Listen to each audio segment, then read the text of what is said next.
কেইটামান বিশেষ কথা যিকেইটা কথা সদায় সকলোৱে মনত ৰখা উচিত। সদায় হাঁহি থাকিবলৈ শিকক, কাৰণ জীৱনে জন্মৰ লগে লগে কান্দিবলৈ শিকায়।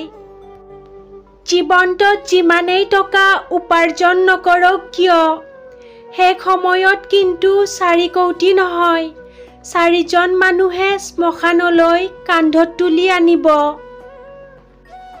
আপুনি যিমানেই দামী গাড়ীত যাত্ৰা নকৰক কিয়, আপুনি শেষ যাত্ৰা কিন্তু বাঁহেৰে নিৰ্মিত চাঙিখনতেই কৰিব লাগিব। এইটোৱেই হৈছে জীৱনৰ সত্য। খালী পেট আৰু খালী পকেটে জীৱনত যি শিক্ষা দিয়ে, সেয়া কোনো বিশ্ববিদ্যালয়ে বা শিক্ষকেও দিব নোৱাৰে। অকলে খোজ কাঢ়িবলৈ শিকক, কাৰণ সহায় বা সমৰ্থন যিমানেই সঁচা নহওক কিয়, এদিন আপোনাক আধাতে এৰি আঁতৰি যাবই।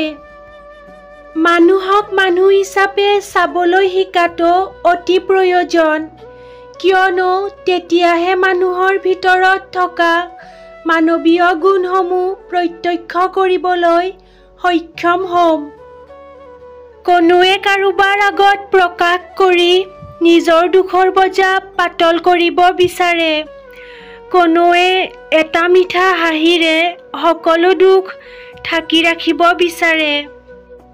কাৰোবাক ওপৰে ওপৰে চাই তেওঁৰ বিষয়ে কিবা এটা ভুল ধাৰণা লোৱাতকৈ যদি গভীৰভাৱে লক্ষ্য কৰা যায়, তেতিয়াহে বুজিব পাৰি তেওঁ আচলতে কি স্বভাৱৰ।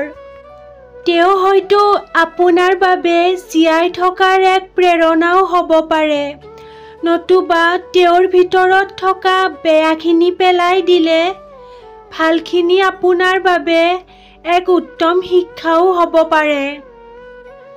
মানুহক কিবা এটা পোৱাৰ আশায়, কিবা এটা হেৰুৱাৰ ভয়ে, কিবা এটা নোপোৱাৰ খঙে সহজে হতাশ কৰি পেলাব পাৰে। আপুনি নিজকে শক্তিশালী কৰক, অকলে থাকিবলৈ শিকক। লগ সংগই আজিকালি মাথো আঘাতহে দিয়ে।